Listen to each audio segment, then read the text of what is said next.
বনলতা, কেমন আছো তুমি? এতদিন পরে কি মনে করে? খুব মনে পড়ছিল তো, তাই তোমার নাম্বারটা খুঁজে বের করে কল দিলাম। বাহ, আমার নাম্বার আছে তাহলে আপনার কাছে? হ্যাঁ আছে। তো কি নামে সেভ করেছেন যে এত খোঁজা লাগলো আমার নাম্বারটা? করেছি কিছু একটা দিয়ে। ও, তো আপনার বউ কোথায়? এত রাতে কল দিলেন যে? ও ওর বাবার বাড়ি। স্যার ওইসব। তো কেমন আছো বললেন না যে? আমি কেমন আছি সেটা আপনি যদি বুঝতে না পারেন তাহলে আর বলতে চাই না। সরি বনলতা, তোমার সাথে করা এই অপরাধ আমার ভালো থাকা নষ্ট করে দিচ্ছে। সরি বললেই কি সব সমাধান হয়ে যায়? পারবেন কি আমার সেই ভালো থাকা ফিরিয়ে দিতে? পারবেন কি আমার হাসি মুখে থাকা সেই সময়গুলো ফিরিয়ে দিতে? পারবেন কি আপনাকে ঘিরে যে স্বপ্নগুলো ছিল তার পূর্ণতা দিতে? না। তাহলে কেন সরি বলছেন? কিভাবে ক্ষমা করব আপনাকে? এত হাসি খুশি একটা মেয়ে ছিলাম আমি। কি না করেছি আপনার জন্য? যা বলতেন, যেভাবে বলতেন ওইভাবেই সব করতাম। তাহলে কেন আমার সব কেড়ে নিলেন? আমার সরলতায় কি আমার অপরাধ ছিল? না ছিল না। আমি সত্যিই বুঝতে পারছি তোমার সাথে করা সমস্ত কিছু আমার অপরাধ ছিল। তাই দেখো না, অন্য কারোর সাথে সংসার করলেও সে সংসার এখন সুখী নেই। আমাদের মধ্যে ঝামেলা লেগেই থাকে।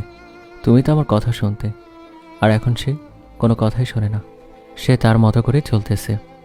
হয়তো একটা সময় এটা ডিভোর্সে পরিণত হবে।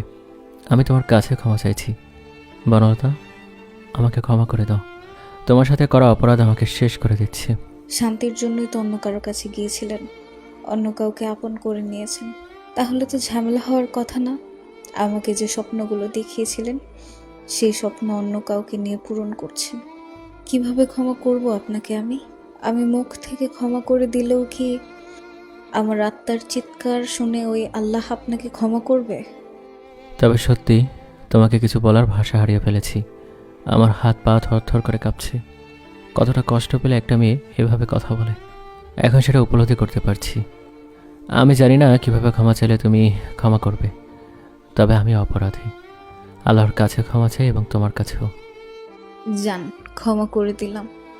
এই কথাটা বলেই বনলতা ফোনটা কেটে দিল। আমি জানি ও এখন হাওমাও করে কান্না করবে। সত্যি বলতে, শুধু মেয়েরাই যে ভুল করে এমনটা না। মাঝে মাঝে আমরা ছেলেরাও এমন ভুল করি, একটা সময় যে উপলব্ধি করতে পারি। তবে কিছু ভুল যার কোনো সংশোধন হয় না, আর এই ভুলে সবার ভালো থাকা নষ্ট হয়ে যায়।